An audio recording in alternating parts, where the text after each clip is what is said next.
नमस्कार दोस्तों। आज हम बात करेंगे सेरा सैनिटरी वेयर के बारे में। ये कंपनी बहुत ही इंटरेस्टिंग है और इसकी स्टोरी भी काफी इंटरेस्टिंग है, जिसके बारे में मैं आपको बताऊंगा। और इस कंपनी का हम डिटेल एनालिसिस भी करेंगे, क्योंकि इस कंपनी के प्रोडक्ट हम डायरेक्टली कंज्यूम करते हैं, तो हमें पता है कि ये कंपनी के प्रोडक्ट कितने अच्छे हैं या कितने बुरे हैं। ऐसी कंपनीज बाय करना हमारे लिए आसान हो जाता है, क्योंकि हम ऐसी कंपनीज को समझ सकते हैं, क्योंकि उनके प्रोडक्ट हम खुद कंज्यूम करते हैं। तो चलिए इस एनालिसिस की शुरुआत करते हैं। आपको ये एनालिसिस काफी पसंद आएगा, ऐसी मेरी आशा रहेगी। तो इस कंपनी के बारे में मैं आपको बता दूं, तो ये कंपनी जो फाउंड की थी, विक्रम सोमानी जी ने फाउंड की थी। बैकग्राउंड अगर आप देखेंगे तो इनकी फैमिली में पहले से लोग काफी बिजनेस कर रहे थे। HSIL जो देखेंगे और सोमानी सेरामिक देखेंगे तो इनके ब्रदर्स ही ओन करते हैं। तो इनका फैमिली बैकग्राउंड पहले से ही बिजनेस का रहा है। ये इनकी पहली कंपनी नहीं है। इसके पहले ये मधुसूदन ओन किया करते थे, जो वेजिटेबल ऑयल्स में थी। पर 1980s में इन्होंने इस कंपनी की शुरुआत की, जिसका फोकस था कि ये सैनिटरी वेयर प्रोडक्ट बनाया। और ये गवर्नमेंट ऑफ इंडिया के साथ MOU साइन किया इन्होंने, और नेचुरल गैस यूज करके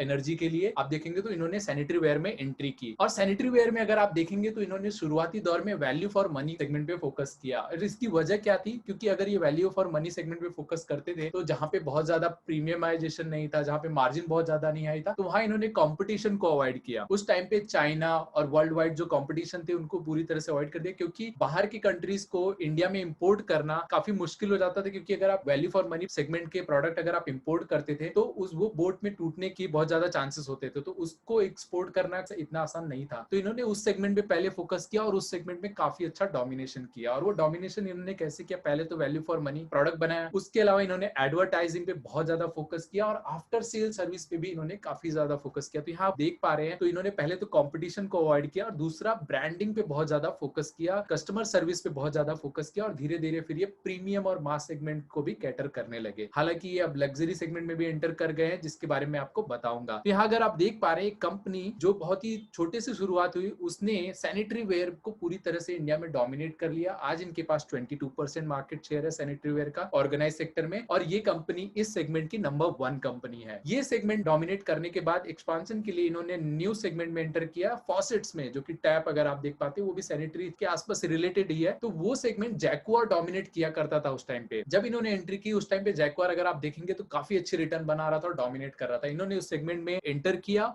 और वहां अगर आज देखेंगे, आज इस कंपनी के पास 10% मार्केट शेयर है। तो ये देखिए, आप कंपनी का अप्रोच देखिए। एक जो छोटा सेगमेंट था सैनिटरी वेयर का मार्केट, अगर आप देखेंगे तो फॉसेट से 1/3 है, तो फॉसेट का जो मार्केट अगर आप देखेंगे काफी बड़ा है। तो उसमें इन्होंने बाद में एंटर किया, पहले छोटे सेगमेंट को पूरी तरह से डोमिनेट किया, नंबर 1 बन गए, ब्रांडिंग पे फोकस किया। क्योंकि अगर आप देखेंगे सैनिटरी वेयर प्रोडक्ट्स पे ब्रांड लिखा होता है, तो यहाँ पे ब्रांडिंग मैटर करता है, क्योंकि एक कस्टमर जब डिसीजन लेगा तो वो देखेगा कि कौन सा ब्रांड है। सिमिलरली फिर उन्होंने वो सेगमेंट डोमिनेट करने के बाद फॉसेट्स पे फोकस किया, और यहाँ भी ब्रांड मैटर करता है। आज इनके पास 10% मार्केट शेयर है। हालांकि जैक्वार आज भी इंडिया में नंबर 1 है, पर आफ्टर सेल सर्विस में अगर आप देखेंगे तो सेरा काफी आगे है, जो कि बहुत अच्छी बात है। ये दोनों सेगमेंट में सक्सेसफुल होने के बाद इन्होंने थर्ड सेगमेंट में एंटर किया, जो कि टाइल का बिजनेस था। जैसा आप देख पा रहे हैं, टाइल इनके भाई का भी बिजनेस है, और इसमें इन्होंने एंटर किया। आप टाइल्स में देखेंगे तो प्रोडक्ट का नाम लिखा नहीं होता, तो वहां ब्रांडिंग इतना मैटर करता नहीं। तो मैं टाइल को बोलूंगा एक कमोडिटी सेगमेंट है। पर अगर आप देखेंगे आज के टाइम पे क्या हो रहा है कि टाइल बिजनेस वाली company sanitary ware and faucets में भी एंटर कर रहे हैं। पर मुझे जहां तक लगता है कि जो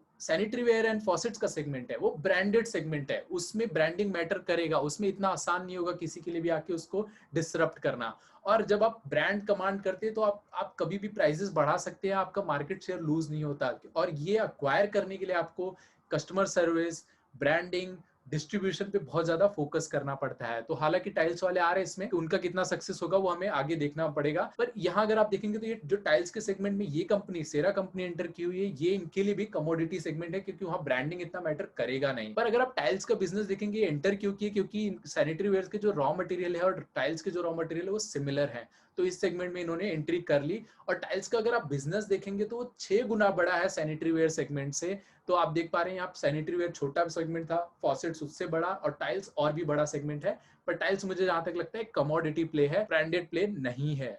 चलिए आगे देखते हैं इस कंपनी के आज बिजनेस यूनिट्स कैसे हैं। तो सैनिटरी वेयर जैसा हमने देखा, इन्होंने डोमिनेट किया, नंबर 1 बन गए। अगर आप देखेंगे तो इनका ब्रांड काफी अच्छा है, सेरा का ब्रांड। आप इसके प्रोडक्ट शायद यूज भी करते होंगे, तो आप हमें कमेंट में बताइए कि आपको ये ब्रांड कैसा लगता है, क्या आप इसके प्रोडक्ट प्रेफर करते हैं या नहीं। इसके अलावा अगर आप देखेंगे फॉसेट्स में भी इन्होंने एंट्री कर ली है, 10% मार्केट शेयर इनका है ऑर्गेनाइज प्लेयर का। बाथवेयर यूनिट इनके लिए काफी नया है, इसमें इन्होंने एंटर किया हुआ है। मॉड्यूलर किचन में भी ये इटालियन प्रोडक्ट लॉन्च करने वाले हैं, तो ये कोविड के चलते थोड़ा डिले हुआ है इसमें, पर ये काफी नए सेगमेंट है, इससे इतने रेवेन्यू आने हैं। तो मेन सेगमेंट अगर आप देखेंगे sanitary ware, faucets and tiles का है। टाइल्स का सेगमेंट बहुत बड़ा है, ये काफी छोटे प्लेयर है, इनके पास 1 से 2% ही मार्केट शेयर है, क्योंकि सेगमेंट बहुत बड़ा है। कजरिया इस सेगमेंट को डोमिनेट करता है इंडिया में, पर मुझे जहां तक लगता है ये सेगमेंट कमोडिटी प्ले है पूरा, और इसमें कोई भी ब्रांडिंग की वैल्यू इतनी है नहीं। चलिए आगे बढ़ते हैं। तो यहाँ अगर आप सेरा का देखेंगे प्रोडक्ट्स किस में है, तो जैसे आप मैंने बताया था आपको, वैल्यू फॉर मनी से इन्होंने शुरुआत की थी, पर आज अगर आप देखेंगे इनके पास तो मास सेगमेंट, क्योंकि गवर्नमेंट के इनिशिएटिव्स बहुत ज्यादा थे, हाउसिंग फॉर ऑल, और उसमें फिर आप देखेंगे वो लो मार्जिन प्रोडक्ट होते, वहां लोग बहुत ज्यादा हाई वैल्यू या प्रीमियम प्रोडक्ट नहीं बाय करते, तो उसके लिए मास सेगमेंट पे इन्होंने फोकस किया अपने जीत ब्रांड के तहत। इसके अलावा मिड में इनका सेरा का ब्रांड है, और प्रीमियम में भी देखेंगे तो इनका सेनेटर करके ब्रांड है। तो इस कंपनी का अगर आप देखेंगे सेरा के direct product mass, mid and premium segment में है। इसके अलावा कंपनी ने लग्जरी सेगमेंट में भी अब एंटर कर लिया है, जिसमें वैसे अगर आप देखेंगे luxury segment European countries dominate करते हैं, तो उनके डिजाइन वगैरह काफी कॉम्प्लेक्स होते हैं और काफी अच्छे होते हैं, वहाँ इनोवेशन और R&D काफी ज्यादा लगती है। तो लग्जरी सेगमेंट में अगर आप देखेंगे यूरोपियन ब्रांड से इन्होंने पार्टनरशिप करके उनके प्रोडक्ट इंडिया में अब ये लॉन्च करने वाले हैं। तो यहाँ अगर आप देखेंगे सेरा सैनिटरी वेयर में सारे सेगमेंट को अब कवर कर रहा है, मास, मिड, प्रीमियम एंड लग्जरी को। तो ये बहुत अच्छी बात है, और आप जैसे जानते ही हैं कि इनके 22% मार्केट शेयर और नंबर 1 है ये।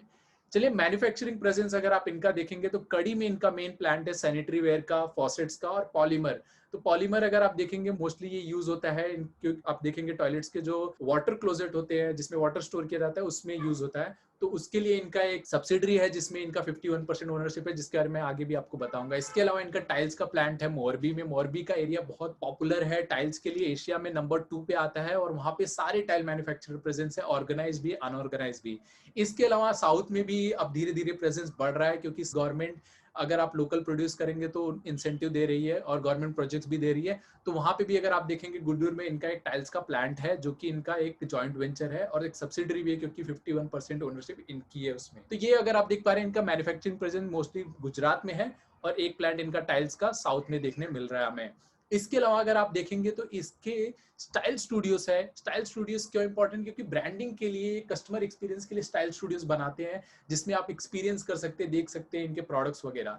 उसके बारे में और भी आपको बताऊंगा। इसका डिस्ट्रीब्यूशन, क्योंकि अगर आप कोई भी B2C कंपनी, वहाँ डिस्ट्रीब्यूशन बहुत मैटर करता है, जैसा हमने पहले की भी वीडियोस में देखे थे। पॉलीकैब का डिस्ट्रीब्यूशन काफी अच्छा बढ़ रहा था, टाटा कंज्यूमर के भी डिस्ट्रीब्यूशन पे वो काफी ज्यादा फोकस कर रहे थे, और देखिए शेयर प्राइस कितना आगे बढ़ गया।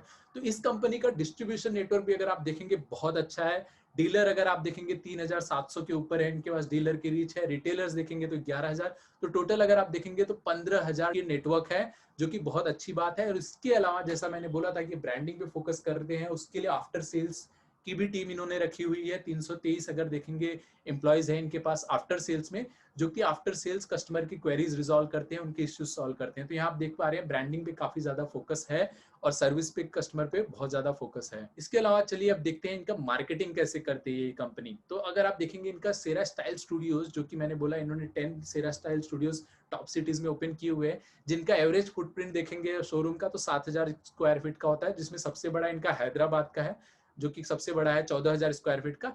वहां पे आप इनके प्रोडक्ट देख सकते हैं। तो ये एक्सपीरियंस सेंटर ये कंपनीज क्यों बनाती है, क्योंकि इसके थ्रू कस्टमर को एक ब्रांड रिकॉग्निशन होता है, और वो इनके प्रोडक्ट एक्सपीरियंस कर सकते हैं, देख सकते हैं। तो इसमें अगर देखेंगे एक लेवल का मार्केटिंग स्ट्रेटेजी है इस कंपनी का। इसके अलावा कंपनी के सेरा स्टाइल गैलरीज भी है, जो कि ये कंपनी खुद ओन नहीं करती, इनके अगर आप देखेंगे डीलर्स ओन करते हैं, जहां पे अगर आप देखेंगे एवरेज फुटप्रिंट शोरूम के छोटे हैं थोड़े, एवरेज अगर आप देखेंगे तो 1000 के ऊपर ही है, पर इनके जो मेन शोरूम्स थे, जो सेरा आपने देखा सेरा स्टाइल स्टूडियो 7000 स्क्वायर फीट के थे, यहाँ आप देखेंगे तो 1000 से थोड़े ऊपर है, और एक जो लार्जेस्ट है वो 7700 स्क्वायर फीट का केरला में है। तो ये डीलर्स ओन करते हैं। तो यहाँ भी आप देख पा रहे हैं, तो मल्टी लेयर मार्केटिंग हो रही है, कंपनी खुद ओन कर रही है, फिर उसके बाद डीलर्स ओन कर रहे हैं। इसके अलावा नेक्स्ट देखेंगे सेरा स्टाइल सेंटर, जहाँ पे रिटेल शॉप में भी ये अपना प्रेजेंस और मार्केटिंग कर रहे हैं। यहाँ पे जो भी आप देखेंगे, जो भी प्रोडक्ट शोकेस किए जा रहे हैं, ये कंपनी के खुद होते हैं, इसके लिए रिटेलर को पैसे नहीं देने पड़ते।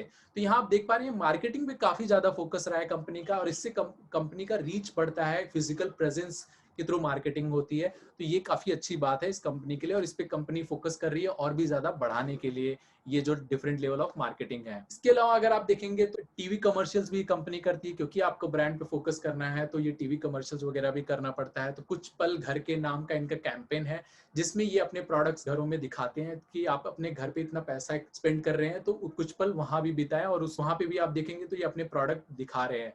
तो यहाँ आप देख पा रहे हैं ब्रांडिंग पे कंपनी का बहुत फोकस है, टीवी कमर्शियल। और अगर आप एवरेज अगर आप देखेंगे इनका मार्केटिंग और एडवर्टाइजमेंट का स्पेंड, तो 2000 से लेके अब तक अगर आप देखेंगे 3 to 4% ये कंपनी अपना रेवेन्यू बस मार्केटिंग और एडवर्टाइजमेंट पे लगाती है। तो यहाँ आप देख पा रहे हैं बस ब्रांड स्टैब्लिश करने के लिए कंपनीज को कितना ज्यादा स्पेंड करना पड़ता है मार्केटिंग पे, और ये आपको करना पड़ रहा है। और एक बार आपका ब्रांड स्टैब्लिश हो जाता है और आप कस्टमर सर्विस अच्छी दे पाते हैं, तो आप प्रीमियम कमांड कर सकते हैं, आप लोगों से ज्यादा प्राइस पे सेल कर सकते हैं और लोग फिर भी आपके प्रोडक्ट बाय करेंगे। तो यहाँ एक प्रोडक्ट और ब्रांड का जो मोट आ जाता है वो बहुत अच्छी बात होती है कंपनीज के लिए। और फिर हम जैसे जानते हैं ऐसे प्रोडक्ट्स को वैल्यूएशन भी काफी अच्छे मिलते हैं। चलिए अब इनका सेगमेंट रेवेन्यू देख लेते हैं। तो सैनिटरी वेयर जैसा कि आप जानते हैं कि ये डोमिनेट करते हैं, वहां से 53% रेवेन्यू आता है इस कंपनी को। फॉसेट्स जिसमें इन्होंने एंटर किया वहां 23% रेवेन्यू आ रहा है इनका। टाइल्स जो कि मार्केट सेगमेंट बहुत बड़ा है पर इनके लिए भी नया है, उससे 21% इनका रेवेन्यू आ रहा है। और अदर जो कि सेगमेंट है उससे 3% रेवेन्यू आ रहा है। तो यहाँ आप देखेंगे मेजर रेवेन्यू इनका सैनिटरी वेयर एंड फॉसेट से आ रहा है। हिस्टोरिकल ग्रोथ अगर इस कंपनी का अगर आप देखें 2011 से 2020 तक का डेटा मैं दिखा रहा हूँ आपको। रेवेन्यू 243 करोड़ का हुआ करता था, अब वो पीक किया था 13,044 करोड़। 2020 में लॉकडाउन और रियल एस्टेट में प्रॉब्लम के चलते थोड़ी गिरावट देखने मिली हमें, फिर भी अगर आप देखेंगे तो इनके रेवेन्यू 5 से 6 गुना बढ़ गए हैं, जो कि बहुत अच्छी बात है 10 सालों में। और इनके प्रॉफिट अगर आप देखेंगे 26 करोड़ से 116 करोड़ तक प्रॉफिट भी बढ़ गया है, तो प्रॉफिट में भी काफी अच्छी ग्रोथ देखने मिली है।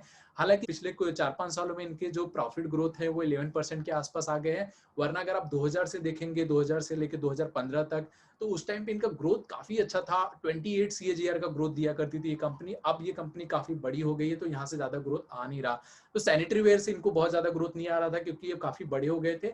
हालांकि रिसेंट क्वार्टर में उसमें भी ग्रोथ देखने में मिला है Q2 में। फिर फॉसेट्स का जो डिवीजन है वहां से कंपनी को मेजर ग्रोथ आ रहा है पिछले कुछ सालों में, और वो कंटिन्यू कर रहा है। और टाइल्स इनका न्यू सेगमेंट है। और अब देखते हैं इन्होंने लग्जरी सेगमेंट में भी एंटर किया है, तो वहां से इनको कैसा रिस्पांस मिलता है।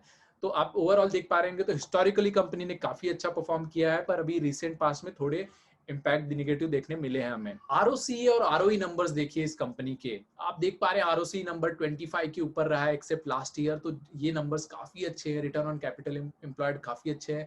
Q2 का भी डेटा इन्होंने दिया, Q2 में भी अगर इनके आप जो कैश एक्स्ट्रा रखे वो हटा दे तो उनके पास ROC 24 जो है आया है, बहुत ही इंडस्ट्री लीडिंग रिटर्न्स है, जो कि बहुत अच्छा है।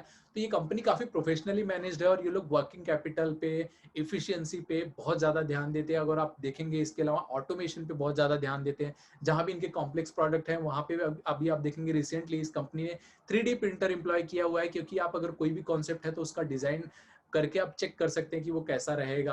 तो यहाँ आप देख पा रहे हैं ये R&D पे भी कंपनी का बहुत फोकस ज्यादा रहा है, और इनका आप देखेंगे तो इसकी वजह से अगर आप देखेंगे ROC ROE नंबर्स काफी इंप्रूव हो रहे हैं इस कंपनी के, काफी अच्छे रहे हैं इस कंपनी के।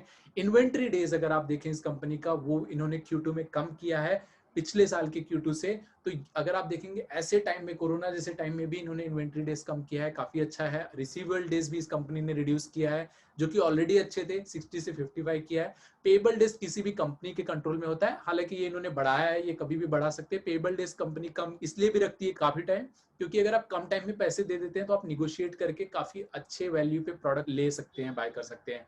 तो ये बढ़ा के अगर आप देखेंगे टोटल वर्किंग कैपिटल डेज जो है इनका 68 डेज आ गया है। तो यहाँ आप देखेंगे तो यहाँ कंपनी की इफिशियंसी काफी अच्छी रही है। इसके अलावा मैं आपको बता दूं कंपनी डेट फ्री है, कंपनी के बुक्स पे 394 करोड़ के रिजर्व्स हैं। तो ये भी अगर आप देखेंगे काफी अच्छी बात है। अगर किसी कंपनी के पास इतने पैसे एक्स्ट्रा पड़े हुए हैं वर्किंग कैपिटल के अलावा, तो ये पैसे से कंपनी बहुत कुछ कर सकती है। वो डिविडेंड दे सकती है एक्स्ट्रा, या शेयर बाय बैक कर सकती है, मर्जर एंड एक्विजिशन कर सकती है। हालांकि अभी तक कंपनी ने कोई डिसीजन लिया हुआ नहीं है, पर ऐसे टाइम में, कोरोना जैसे टाइम में जहां बाकी कंपनी स्ट्रगल करेंगी, वहां एक ब्रांडेड प्लेयर है जिसके पास एक्स्ट्रा कैश है, बहुत ही अच्छी बात है। प्रमोटर्स अगर आप देखेंगे, जैसा कि हमने देखा था विक्रम सोमानी जी ने इस कंपनी को फाउंड किया था, आज भी ये अगर आप देखेंगे चेयरमैन एंड मैनेजिंग डायरेक्टर है।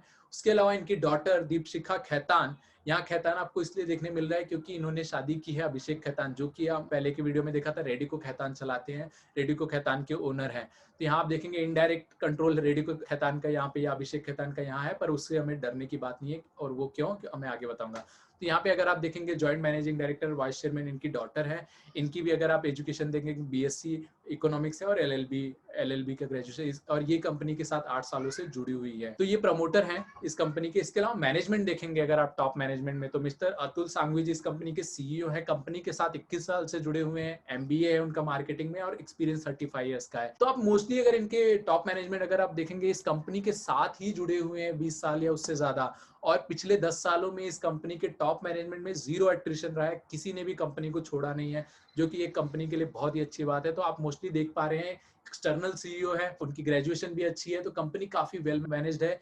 इफिशिएंसी और नंबर्स की काफी अच्छे दिखे हमें। इसके अलावा कंपनी मोस्टली क्रेडिट का ज्यादा इस्तेमाल नहीं करती। कंपनी अगर आप देखेंगे इनका बिजनेस में मेन फोकस रहता है कि अब क्रेडिट पे बिजनेस ना करे, क्योंकि क्रेडिट पे बिजनेस करते हैं तो आपको प्रॉब्लम होता है, वो पैसे जल्दी मिलते नहीं है। इनका मेजर फोकस है कि मोस्टली कैश ऑन कैरी से बिजनेस करे, कि आपको कैश मिले और उस पर आप बिजनेस करें। इसके अलावा इन्होंने नए ईआरपी मॉड्यूल्स वगैरह भी एम्प्लॉय किए, जिसके तहत ये 45 से ज्यादा अगर किसी वेंडर ने इनको पैसे नहीं दिए 45 डेज से ज्यादा, तो फिर उनको सप्लाई बंद कर देते हैं ये।